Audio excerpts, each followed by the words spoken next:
ॐ त्र्यम्बकं यजामहे सुगन्धिं पुष्टिवर्धनम् उर्वारुकमेव बन्धनात् मृत्योर्मुक्षीयमामृतात्। जय शिव शंकर, जय भोलेनाथ। श्रावण मास का महात्म सुनने वाले सभी भक्तों का आज की कथा में हार्दिक स्वागत है। भगवान भोलेनाथ की कृपा सदैव भी आप सभी पर और आपके समस्त परिवारजनों पर बनी रहे। तो आइए आज आप सुनेंगे 26वें अध्याय का महात्म।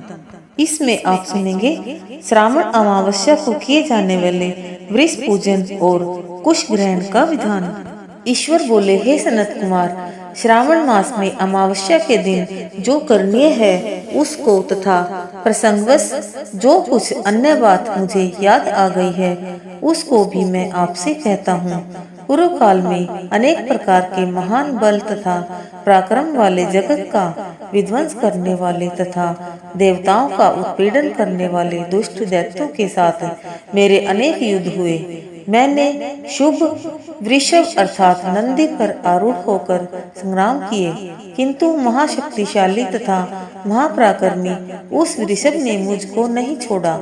अंधकासुर के साथ युद्ध में तो नंदी का शरीर विदीर्ण हो गया था, उसकी त्वचा कट गई, शरीर से रक्त बहने लगा और उसके प्राण मात्र बचे रह गए थे। फिर भी जब तक मैंने उस दुष्ट का संहार नहीं किया तब तक वह नंदी धैर्य धारण कर मेरा वहन करता रहा। उसकी इस दशा को मैंने जान लिया था।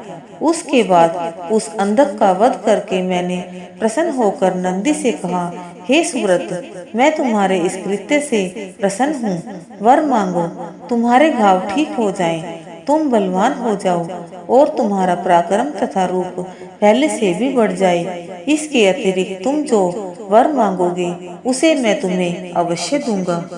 नंदिकेश्वर बोले, हे देव देव, हे महेश्वर, मेरी कोई याचना नहीं है। आप मुझ पर प्रसन्न हैं तो फिर इससे बढ़कर क्या वैभव हो सकता है। तथापि हे भगवान, लोकोपकार के लिए मैं मांग रहा हूँ। हे शिव, आज श्रावण मास की अमावस्या है जिसमें आप मुझ पर प्रसन्न हुए हैं। इस तिथि में गायों सहित उत्तम मिट्टी से निर्मित वृषभों की पूजा करनी चाहिए। आज अमावस्या के दिन जन्म लेना कामधेनु तुल्य होता है, अतः इस तिथि में वर प्रदान करें कि यह अमावस्या वांछित फल देने वाली हो।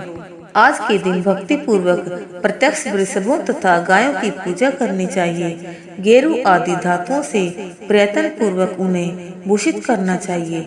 उनकी सींगों पर सोना चांदी आदि के पत्थर मढ़े और रेशम के बड़े बड़े गुच्छों को भी सींगों पर बांधे। अनेक प्रकार के वर्णों से चित्रित सुंदर वस्त्र से उनकी पीठ को ढक दे और गले में मनोहर शब्द करने वाला घंटा बांध दे। सूर्योदय से लगभग 4 घड़ी बीतने पर गायों को ग्राम से बाहर ले जाकर उन्हें साय वेला में ग्राम में प्रवेश कराएं। आहार के रूप में सरसों, तिल की खली आदि अनेक प्रकार का अन्न इस दिन अर्पित करें। जो इस दिन ऐसा करता है उसका गोधन सदा बढ़ता रहता है। जिस घर में गाय न हो वह शमशान के समान होता है। पंचामृत तथा पंचगव्य दूध के बिना नहीं बनते हैं। गोबर से लेप किए बिना घर पवित्र नहीं होता। हे सुरोत्तम, जहाँ गोमूत्र से छिड़काव नहीं होता वहाँ चींटी आदि जंतुओं का उपद्रव विद्यमान रहता है। हे महादेव, दूध के बिना भोजन का रस ही क्या है। हे प्रभु, यदि आप मेरे ऊपर प्रसन्न हैं तो इन वरों को तथा अन्य वरों को भी मुझे प्रदान कीजिए। हे सनत कुमार, तब नंदी का यह वचन सुनकर मैं बहुत प्रसन्न हुआ। मैंने कहा, हे वृषश्रेष्ठ, जो तुमने मांगा है सब हो जाए। हे नंदिन, इस दिन का जो अन्य नाम है उसे भी सुनो। जो वृषभ किसी के द्वारा कहीं भी किसी कार्य में प्रयुक्त नहीं किया जाता और तृण खाता हुआ तथा जल पीता हुआ जो शांति पूर्वक विचरण करता है तथा महान वीर व बलशाली होता है उसे पोल कहा जाता है। अतः हे नंदिन, उसी के नाम से यह दिन पोला नाम वाला होगा। इस दिन अपने इष्ट बंधुओं के साथ महान उत्सव करना चाहिए। हे वत्स, मैंने उस दिन ये श्रेष्ठ वर प्रदान किए थे, अतः लोगों के द्वारा इस श्रेष्ठ को पोला नाम वाला कहा गया है। इस दिन सभी कामनाओं को पूर्ण करने वाला वृषभों का महान उत्सव करना चाहिए। इसके साथ ही अब मैं इसी तिथि में किए जाने वाले कुश ग्रहण का वर्णन करूंगा। श्रावण मास की अमावस्या के दिन पवित्र होकर कुशों को उखाड़ लाएं। वे कुश सदा ताजे होते हैं, उन्हें बार बार प्रयोग में लाना चाहिए। कुश, काश, यव, दुर्वा, उशीर, सकूदक, गेहूं, व्रीहि, मूंज और बलवज, ये 10 दर्भ होते हैं। ब्रह्मा जी के साथ उत्पन्न होने वाले तथा ब्रह्मा जी की इच्छा से प्रकट होने वाले हे दर्भ, मेरे सभी पापों का नाश कीजिए और कल्याणकारक होइए। इस मंत्र का उच्चारण करने के साथ ईशान दिशा में मुख करके हुम फट मंत्र के द्वारा एक ही बार में कुश को उखाड़ लें। जिनके अग्रभाग टूटे हुए ना हो तथा शुष्क ना हो, वे हरित वर्ण के कुश श्राद्ध कर्म के योग्य कहे गए हैं और जड़ रहित कुश देवकायों तथा जप आदि में प्रयोग के योग्य होते हैं।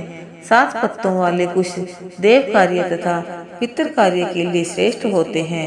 मूल रहित तथा गर्भ युक्त अग्रभाग वाले तथा 10 अंगुल प्रमाण वाले 2 दर्भ पवित्रक के लिए उपयुक्त होते हैं। ब्राह्मण के लिए 4 कुश पत्रों का पवित्रक बताया गया है और अन्य वर्णों के लिए क्रमशः 3, 2 और 1 दर्भ का पवित्रक कहा गया है, अथवा सभी वर्णों के लिए 2 दर्भों का ग्रंथि युक्त पवित्रक होता है। यह पवित्रक धारण करने के लिए होता है, इसे मैंने आपको बता दिया है। उत्पवन हेतु सभी के लिए 2 दर्भ उपयुक्त होते हैं। 50 दर्भों से ब्रह्मा और 25 दर्भों से विष्टर बनाना चाहिए। आचमन के समय हाथ से पवित्रक को नहीं निकालना चाहिए। विकिर के लिए पिंड देने तथा अग्नोकरण करने के साथ और पाद्य देने के पश्चात पवित्रक का त्याग कर देना चाहिए। दर्भ के समान पुण्यप्रद, पवित्र और पाप नाशक कुछ भी नहीं है।